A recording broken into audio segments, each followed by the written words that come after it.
はい、こんにちは。今、紀伊田辺駅に来ています。今日はここから熊野古道の大辺地を歩いていこうと思います。以前大阪からここ紀伊田辺まで紀伊路を歩いてきたんですけれども、それの続きとして紀伊田辺から熊野那智大社までの大辺地を歩いていきます。前回ここまで来たのは7月で、今は12月なので、だいたい5ヶ月ぐらい間が空きました。今年中に、熊野那智大社までゴールできたらいいかなと思ってます。それでは行ってきます。熊野古道は紀伊半島に広がる熊野三山、熊野本宮大社、熊野速玉大社、熊野那智大社へと通じる古代からの参詣道です。自然崇拝を起源とし、神道、仏教、修験道が融合した信仰の道として、平安時代の上皇から江戸時代の庶民に至るまで多くの参詣者が歩いてきました。2004年にはその文化的景観が評価され、世界遺産に登録されています。熊野古道にはいくつかの主要なルートがあります。京都大阪方面から田辺までを結ぶ紀伊路と、田辺から山中を越えて熊野本宮大社へ向かう中辺地は、平安時代以降上皇や貴族による公式参詣、いわゆる熊野古行で用いられた熊野詣の中心的なルートです。それに対して大辺地は、田辺から紀伊半島の海岸沿いをたどり、那智勝浦へと至る約120キロの道です。古くから修験者が歩いたとされますが、江戸時代に紀州藩によって整備が進められ、庶民や文人墨客が行き交う信仰と観光の道として親しまれるようになりました。枯れ木灘や熊野灘の雄大な海景色と、富田坂や長井坂に代表される山の風景が織りなす海と山のコントラストは、現在も多くの旅人を魅了し続けています。まずはこちらでデラックスケーキを買っていこうと思います。鈴屋さんでデラックスケーキ買いました。また歩きながら、行動食として食べたいと思います。まずは、東慶神社ですね。そちらの方に行きます。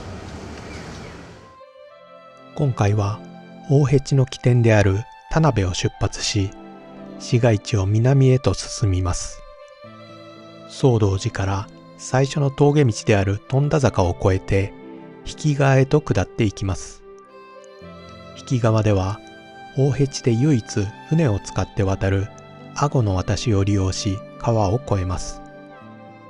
その後仏坂を越えると、大辺地の重要な拠点の一つすさみの町に到着します。こちらに紀伊山地の霊場と参詣道、大辺地の石碑があります。こちらが東慶神社です。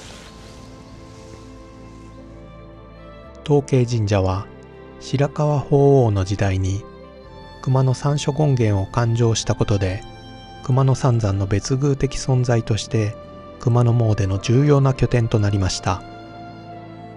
源平合戦の折には、熊野別当湛増が紅白の鶏を戦わせて勝利の行方を占ったと伝えられています。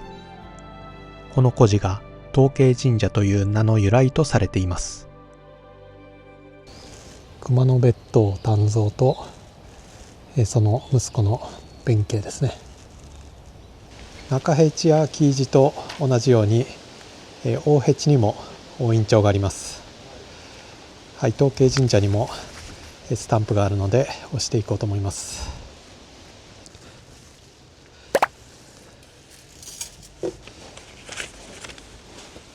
はい、スタンプをしました。はい、次に目指すのが大型神社です。はい、こちら田辺市役所ですね。最近できたばっかりで綺麗です。はい、しばらくはこんな感じの車道がずっと続きます。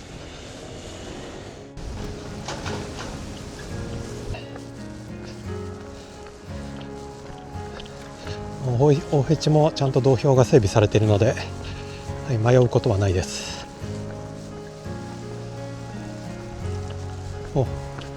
ありました。大型神社です。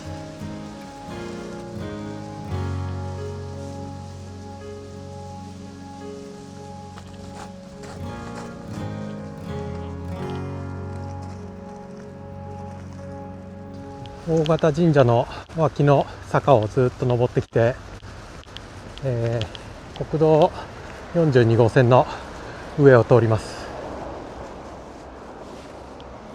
はい、ここはちょっと分かりづらいんですけど、こっちですね。手作り看板が示してくれてます。はい、こちらです。はい、こちらから今日初めて舗装路ではないところを通っていきます。急に熊野古道っぽくなってきましたね。結構道がふかふかなんで、あまり人が通ってなさそうな感じです。今ちょっとした峠越えって感じですね。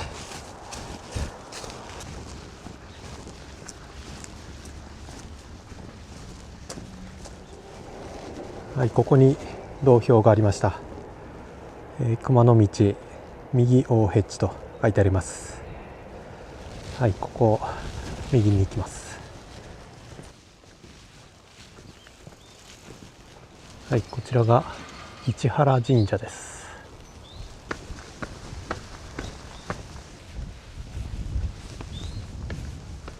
この辺り住宅地の中で道標が分かりづらいんですけれども、はい、こういう感じで今までとはちょっと違う道標があります。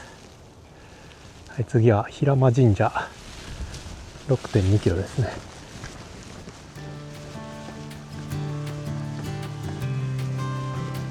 はい、こちらは潜水橋です。洪水の時とかこう水がかさが増した時に沈むように作られている橋ですね。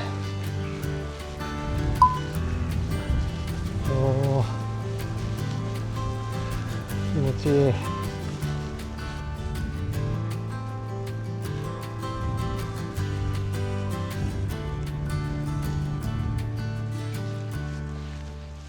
大フェチの地図があります。こう右に曲がるのかな。はい、こちらは幌の虫食い岩という岩だそうです。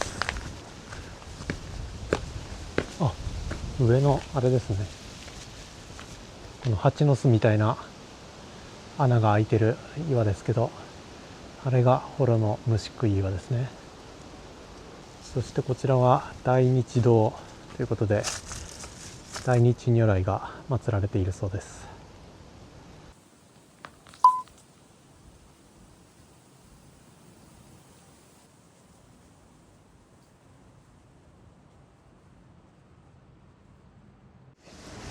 富田坂まで5キロです。はい、今日は富田坂までは行かずに、その手前の紀伊富田駅で終わりにしようと思ってます。はい、もうすぐ4時になろうとしています。だいぶ日が傾いてきました。はい、こちらが平間神社です。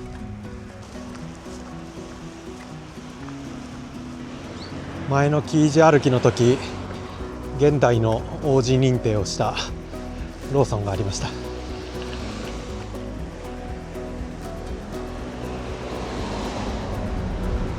神社です。ご神木ですね。日神社を過ぎたすぐのところにあるこちらの富田橋ですね。これを渡って紀伊富田駅の方に向かいます。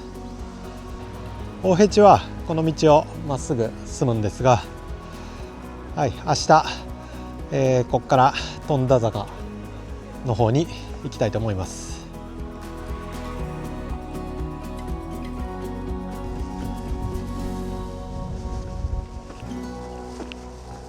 はい、紀伊富田駅に到着です。今日は大辺地1日目ということで、紀伊田辺駅からここ紀伊富田駅まで歩いてきました。距離的には15キロぐらいとちょっと短めなんですけども、明日ここから富田坂を越えて阿児の渡しという渡し船のあるところまで行くんですが、その時間の関係で今日はここで一旦終了とします。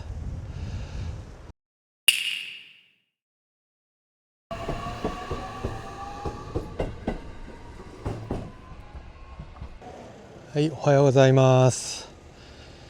大辺地の旅2日目です。昨日の終了地点の紀伊富田駅から今日は出発します。はい、じゃあ頑張って行ってきます。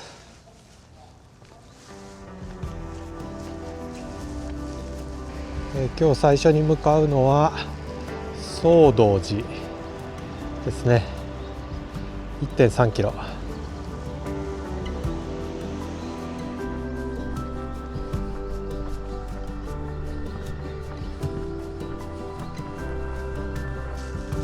はい、総道寺です。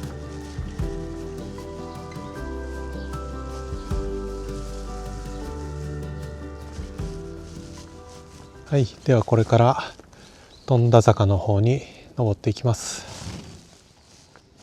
だいたい500メートル弱ぐらいですかね、標高が。大辺地に入って本格的な峠は初めてです。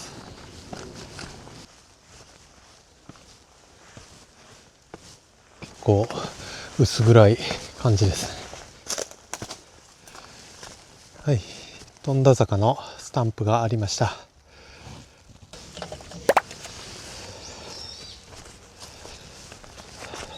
はい、富田坂スタンプをしました。峠の茶屋跡までは 3.6 キロですね。こちらは馬谷城跡、高瀬要害山城跡。正面に見える小高い山、どれだ。正面っていうのがどこかわかんないけど、はい、この辺りにお城があったみたいですね。はい、先ほどの要害山城跡はここの山みたいですね。はい、今日はちょっと時間がないので寄ってかないですけど、はい、この辺りはなだらかな登りで広くて歩きやすい道が続いています。まだ本格的な登りはないですね。はい、七曲り、ここから始まります。ちょっと坂が急になってきました。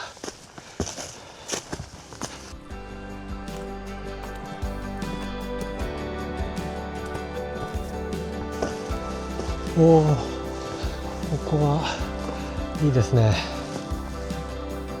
白浜の方でしょうか。いい景色です。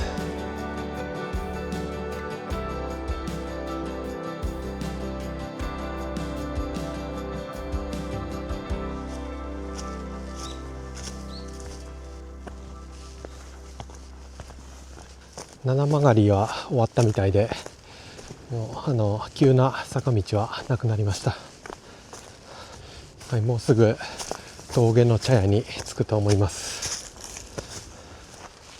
ありました。富田坂茶屋跡。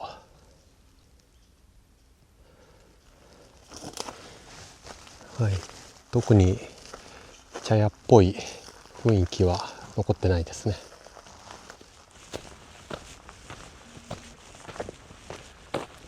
はい、阿児辻松峠、はい、ここにお地蔵様が祀られてます。次は阿児の渡しですね。あと 8.8 キロ、結構あるな。はい、トイレがありました。ベンチもあるんでちょっと休憩していきます。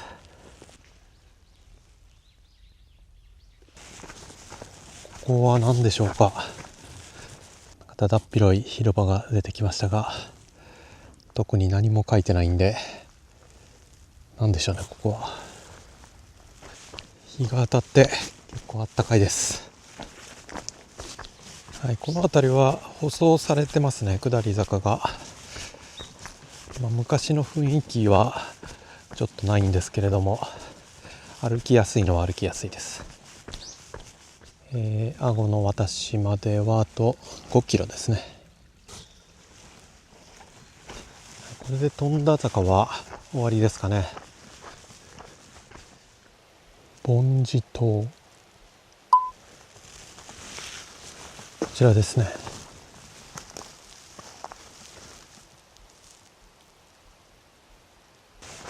こちらまだ紅葉が残っていて綺麗ですね。もう12月過ぎてるんですが、はい、紅葉を今回見るのは初めてかもしれないです。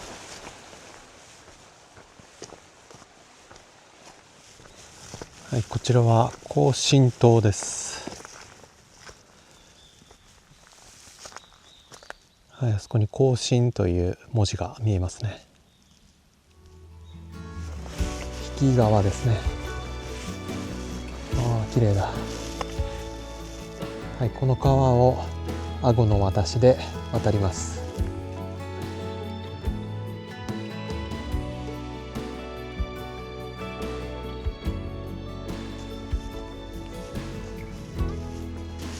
阿児の渡しを越えて次に登るのが、仏坂です。多分この辺の山を越えていくんだと思います。コーヒー軽食やってるのかな。はい、こちらでカレーをいただきました。はい、阿児の渡しの時間の待ち時間にちょうどいいですね、ここは。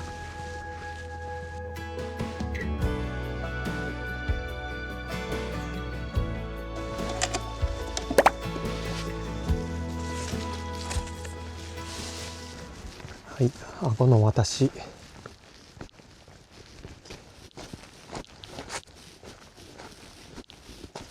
お願いします。阿児の渡しは引川を川船で渡る大辺地で唯一の船渡しです。昭和初期に途絶えましたが、2005年に地元有志が阿児の渡し保存会を結成し、復元運行を開始しました。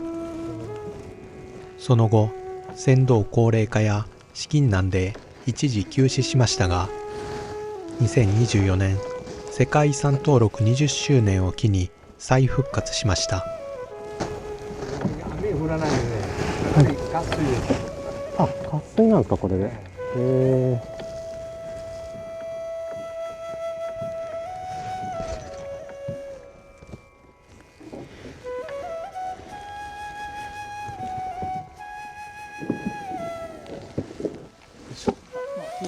はい、ありがとうございました。あ、こっちですね。阿児の渡し乗せていただきました。はい、こちらが通行手形です。短いんですけど、これをこの渡し船を渡らないと結構遠回りしないと川を渡れないんで貴重ですね、この渡し船は。はい、それでは仏坂の方に登っていきます。なかなか急登が続いています。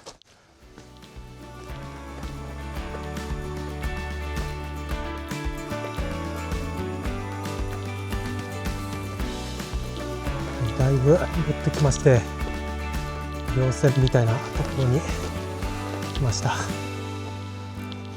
仏坂の茶屋跡まで 0.2 キロ、はい、桂松跡っていうんでしょうか。これはでも松じゃないですよね。松今はないのかな。一里塚の松がここに植わってたってことですね。はい、仏坂茶屋跡です。昭和初期まで営業していたみたいですね、ここで。はい、仏坂から降りてきました。今日のゴールであるすさみ駅まであと9キロですね。ここからは車道でしょうか。はい、仏坂からずっと車道を下ってきまして、はい、だいぶ歩いてきたんですが、地主神社がこちらみたいです。あ、スタンプ台があった。はい、地主神社です。スタンプを押していきます。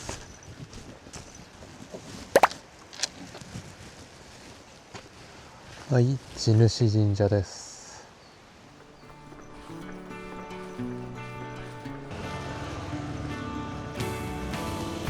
こちらがすさみ王子神社です。はい、大辺にも王子があったんですね。王子といえば紀伊路中辺地沿いの熊野九十九王子が有名ですが、これらは主に12から13世紀に熊野修験者が組織した王子社群を指します。すさみ王子神社は成立時期や経緯から熊野九十九王子には数えられないとされています。はい、そしてすさみ王子にもスタンプの押印所があります。